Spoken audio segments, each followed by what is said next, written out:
joining us today. Oh, you're very welcome. Thank you for having me. How are you? Yeah, very good. What's happening this week? What's exciting? What's exciting? Getting over last week, actually. Yeah. Last week was a big week. We had the Elite Conference up in Adelaide. We were there. Whoopsie daisies. That's part of our life. We just ding all the time.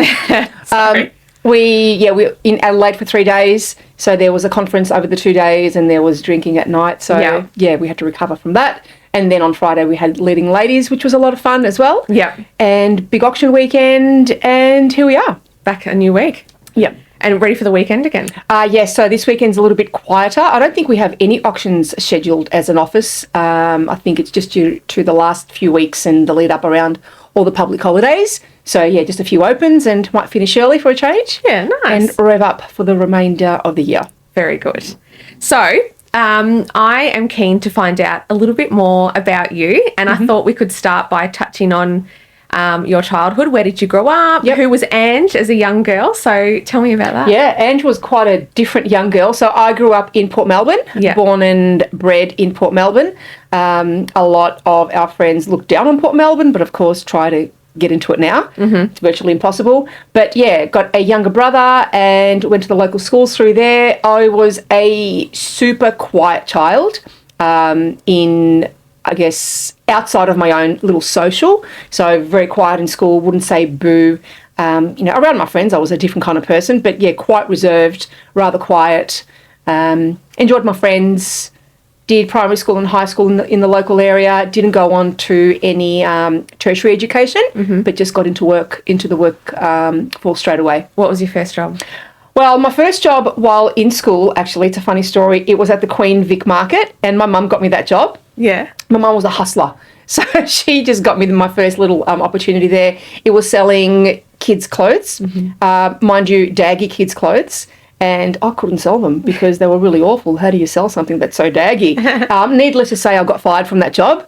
So that was fun. Okay. And tell me about your introduction into real estate or property. Yeah, real estate. So my husband and I were living in Moorabbin at the time in an apartment, which we bought, and it was just the transition from selling to buying. The sales experience that we went through, I can't even remember. It was a long time ago. But I enjoyed the buying side of things. I enjoyed inspecting homes. I enjoyed the interactions with the agent at the time. I guess he was probably the reason why I got into the industry to begin with. Just enjoyed the interaction, enjoyed seeing homes. I'd be calling him every second day, can I see this home and can I see that home? I think he was quite tired of me in the end. And I thought, this looks like an interesting field. I had no idea what real estate was about. And I applied for my first role. I got my first role in an office in Mentone, just at front desk. Yeah, and that's how I began my career. Okay. From the ground up. And how long did you last in this role before you I was there for quite some time. So, mind you, I had no idea about anything. So my roles before that were in the car industry, and it was very manual. It was on the old typewriter, well before your time. And then getting into that role, I walked into the office and there was a lady there in her 60s, bless her. And I said, I'm here for the reception role. And she goes, yep, this is your desk, this is your computer. I said, computer. How do I turn it on? So knew nothing. This was in 1997. I had just had my daughter, and she helped me through the setup. We had a fax, no email. There was the office phone. I think they were mobile. Yeah, I think they were mobiles. Oh my gosh, showing my age there. But yeah, so that reception job then transitioned into a marketing campaign coordinator, which transitioned into a property manager and leasing because it was a brand new office and we just started to develop, from the ground up. And I said, you need a property management department because I'm just getting so many walk-in inquiries. They said, great, start one up. And I knew nothing. So got through that phase. Needless to say, I didn't enjoy that work. I enjoyed listing them and leasing them, but I didn't enjoy the management side of it. So I moved on from that rather quickly. All in all, I was in that position for about 4 or 5 years, and then I saw an agent there. The way I got into sales was his commission came in on the fax, and I was responsible for the faxes and leaving them on people's desks. That was messages. So the way I would send an email, a fax would come in. And of course, I had a little sneaky peek at his commission for the month. And it was like $8,000 back in the, late 90s. I thought, what? And despite the number, I mean, you could earn that kind of money by doing great work. But seeing him behind the scenes, seeing how little he done, seeing how he dealt with his customers and his clients, doing very, very little, and I guess it was a hot market, so everybody was just thriving, thought, if he can earn so much money doing very little and with that attitude that he has, imagine someone stepping into that space that actually cares and wants to see other people succeed and win. Maybe I could actually make a name for myself. Yeah. Yeah, and from then I got into sales. Okay. And how long were you here before you decided to join the Ray White Group? I had a few different roles in sales, mostly with one company, but he called me a boomerang because I would come and go all the time. So I had my base in Cheltenham, happened to be Cheltenham. And after a few years, I just got a little bit bored in the office. I had a good, there were good people in the office, and I think I felt rather comfortable. I didn't see much growth in there. And the director was one to not really want to grow, but just to continue on the path that he is. I asked for training, I asked for support, I got nothing in return. So needless to say, I was looking elsewhere for opportunities. I sourced my own external training. So I wanted to improve on my own skills. So if he wasn't going to provide it, I'd look for it elsewhere. So I sourced external trainers, outside of real estate, outside of our industry. And it got expensive. It really did. So I made a move to another agency in Mentone. They called me across. And I was there for a short time. That didn't work out for me, just the cultural fit. I just didn't feel comfortable. Went back to that office. I then went out of there and went into something else. And anyway, there was a lot of coming and going. And I guess that was one of the reasons why my career had a very slow progression. You're not going to get to that level that you're wanting to, that elite level, by chopping and changing. You need consistency in the same area, developing your brand, developing your database, and developing your relationships. So I did come and go for a little while up until the very end. So I think all in all, I might have been there for about 7 or 8 years, just coming and going, up until a point where I left the industry completely because I thought I had enough. I thought I had enough of real estate. I was getting beaten left, right and centre from other competing agencies. I wasn't getting the nurturing. I wasn't getting the support from my office. And I left completely. I went to Porter Davis Homes, of all things. I thought it was going to be real estate-y, but it wasn't. I was there for about 6 or 8 months. All the while, I was getting phone calls from clients wanting to list. And I'll just refer them on to my last office, kept referring, up until one person called me. And at that point, I realised brand new homes, not for me. Yeah.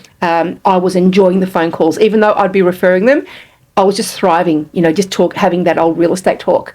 And when this client called me, I said, give me a couple of weeks, I'll come back to you. And I called Kevin Choxey from Ray White Cheltenham, and he said, yep, let's meet up. And it was a no-brainer, just leaving Porter Davis and going straight to Ray White Cheltenham. And what made you call Kevin in the first place? Because he was one of the agents that I would be competing with at my previous office, and we saw Kevin come in, this young gun-ho kind of agent from Geelong. What did he know about Cheltenham? But nonetheless, he was making a name for himself. He was delivering time after time, and he was proving to be a force to be reckoned with.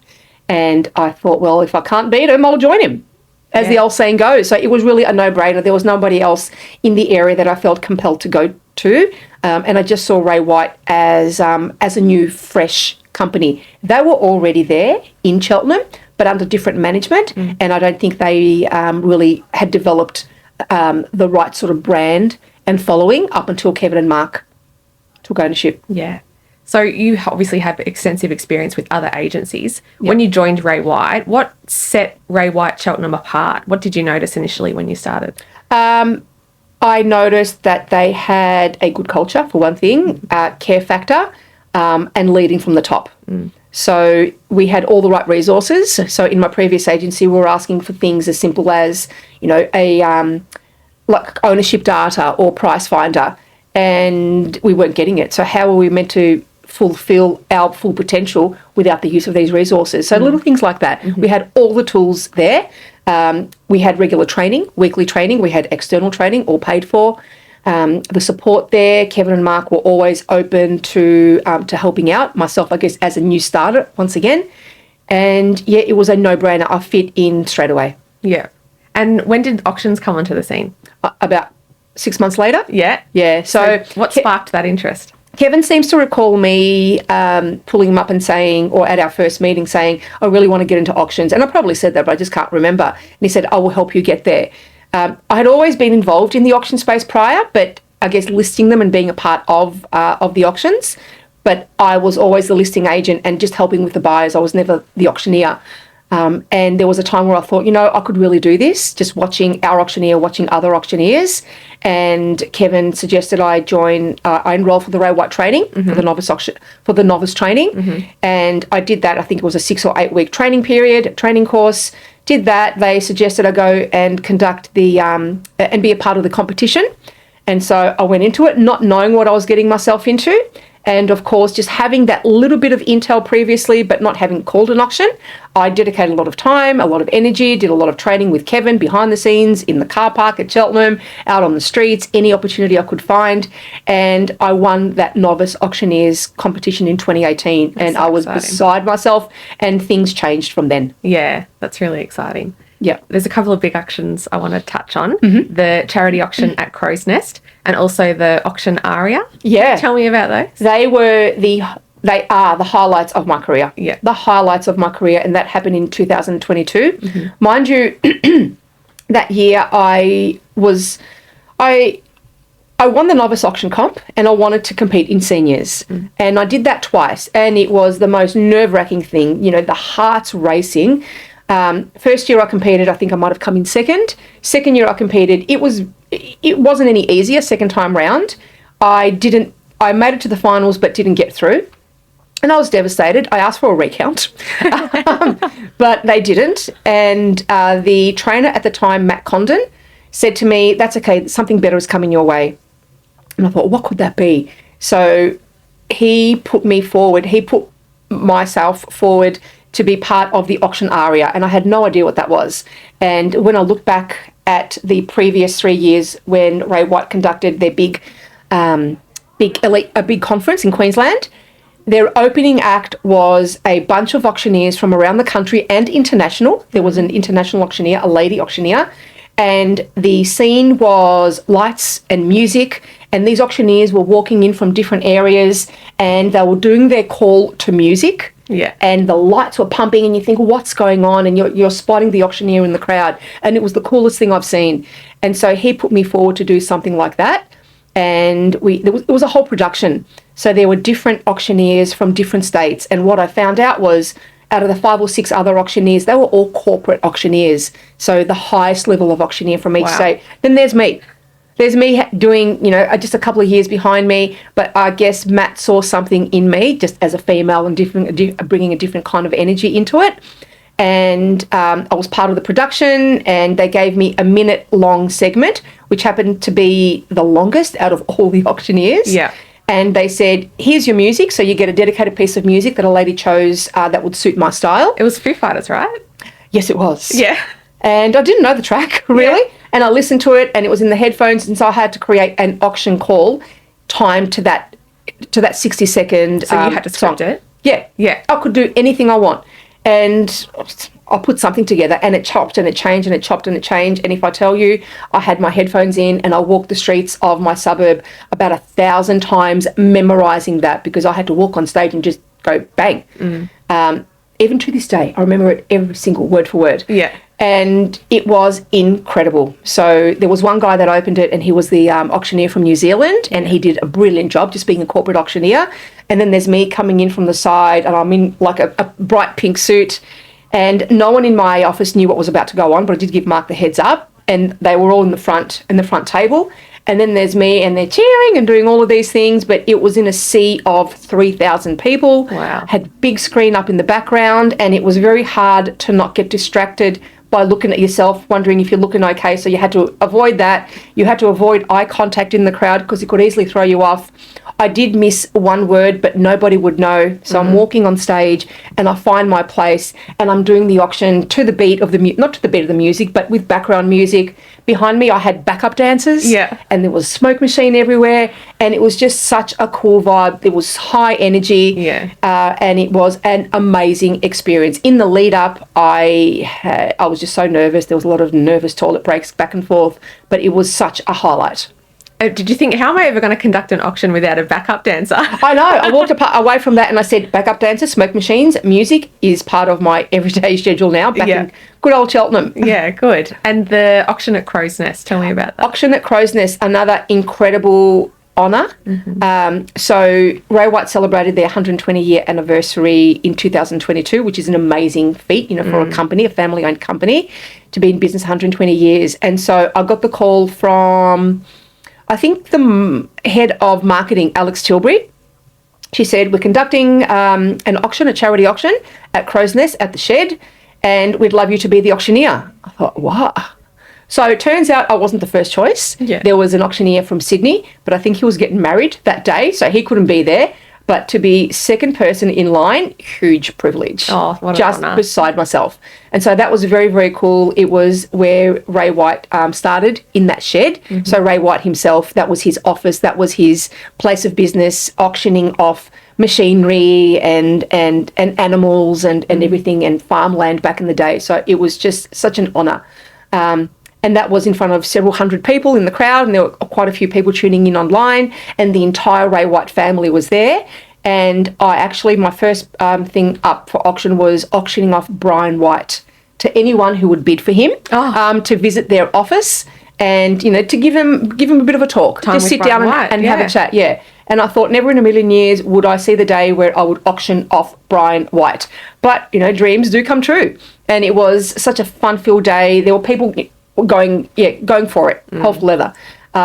2 people in the end won the opportunity, so we thought we couldn't just give it to one person who paid about $10,000 for that opportunity. There was that backup person, so they thought, what better way to raise money and give some time with Brian back to them, but also to raise these funds for the community that look after the shed. Oh, amazing. Well. Yeah, that was going to be my next question. What was the charity? Yeah. So I think all in all, close to $40,000 was raised. Amazing. So many other gifts and prizes, but that was the highlight of the day, auctioning off Brian. Yeah, wonderful. Yeah. And I actually asked him, I said, did you know this was coming? He said, no. Good. Yeah. I want to hear best, worst and favourite auctions. Okay. Well, the best were actually those 2. Yeah. So conducting those 2 charity auctions, they were absolutely my best highlight ever. Of course.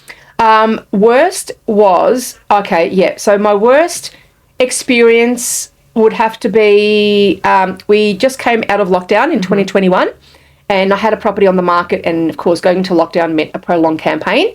Opened up, it was at the time where only 5 people were allowed on site on the property. So I turned up, and because it was one of the first auctions we conducted, we had Channel 9 news crew there, and we also had our CEO at the time, Steve Dullins, there.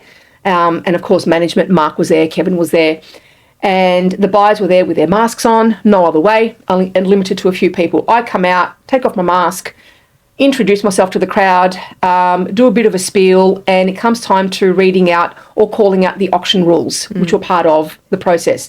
And I go blank. Reason being, I'm looking into the buyer's eyes, and I see this blank stare from them.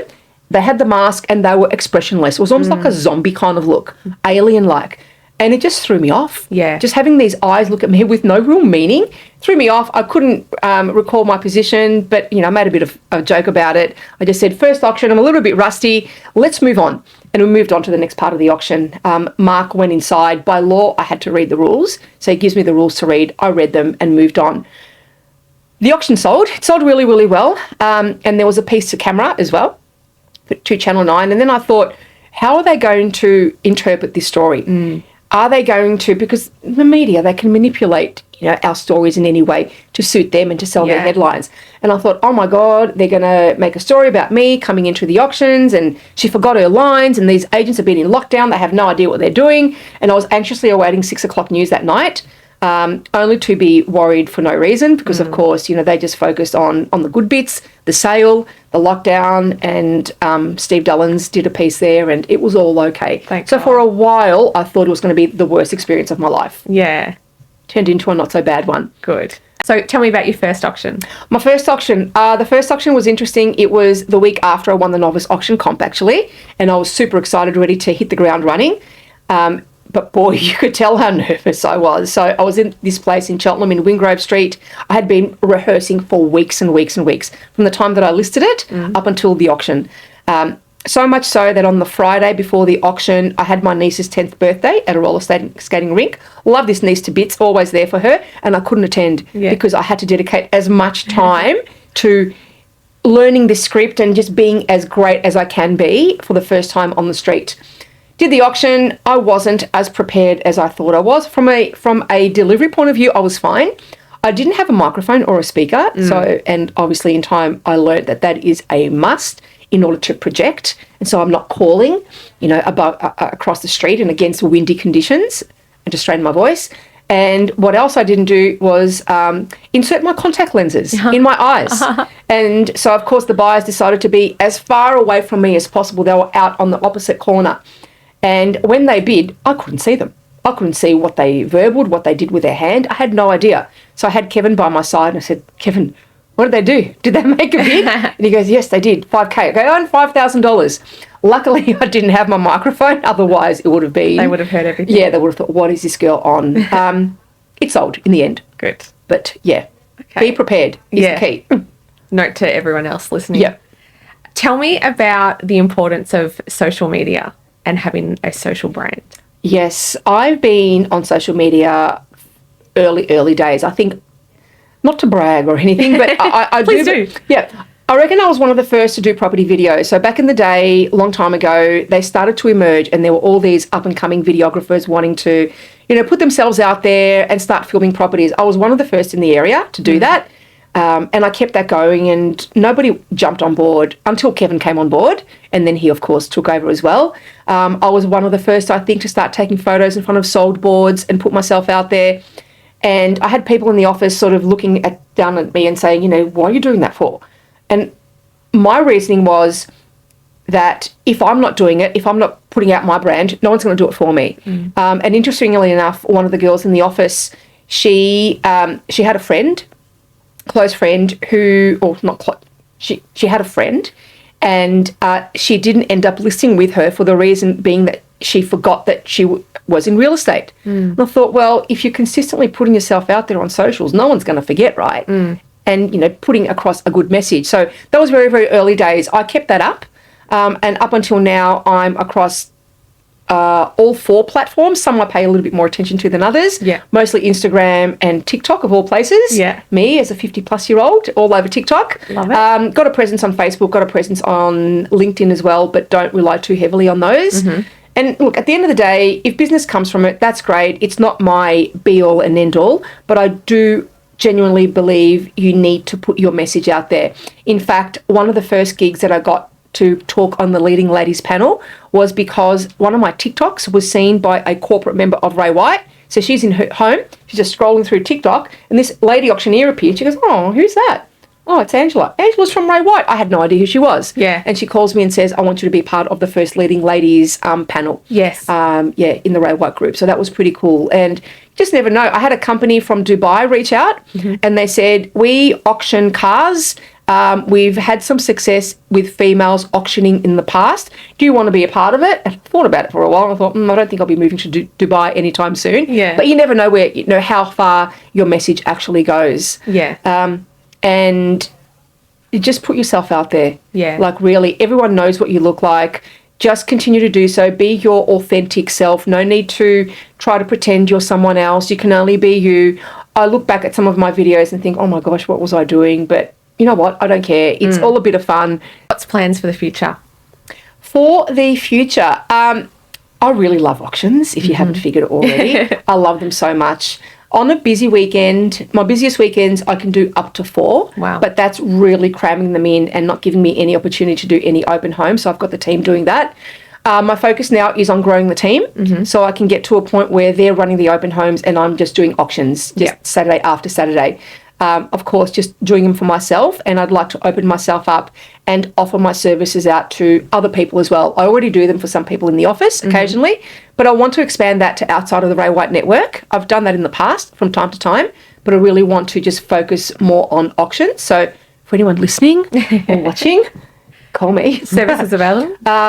Yeah, I was at a restaurant actually, and I said I was an auctioneer, and he goes, oh, give me your card. I said, oh, I don't have one. Yeah. So I have to go back and give him a card. Look me up on TikTok. Exactly. Here's my handle.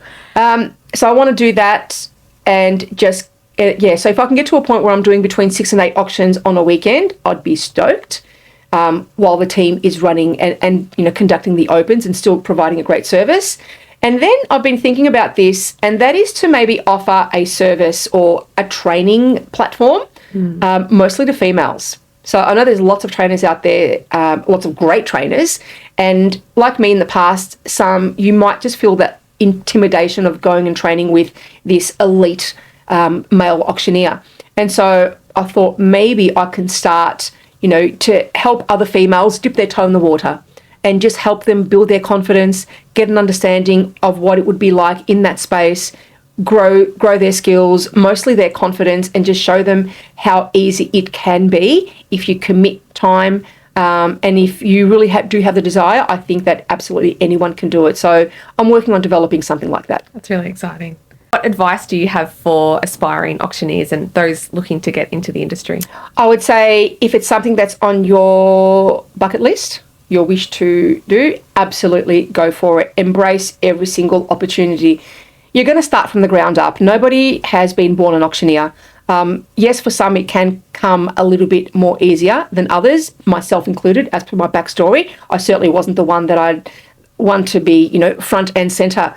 But, if it's something that you want to do, it's going to help build your profile, increase your business. It certainly has done that for me, 10 times over.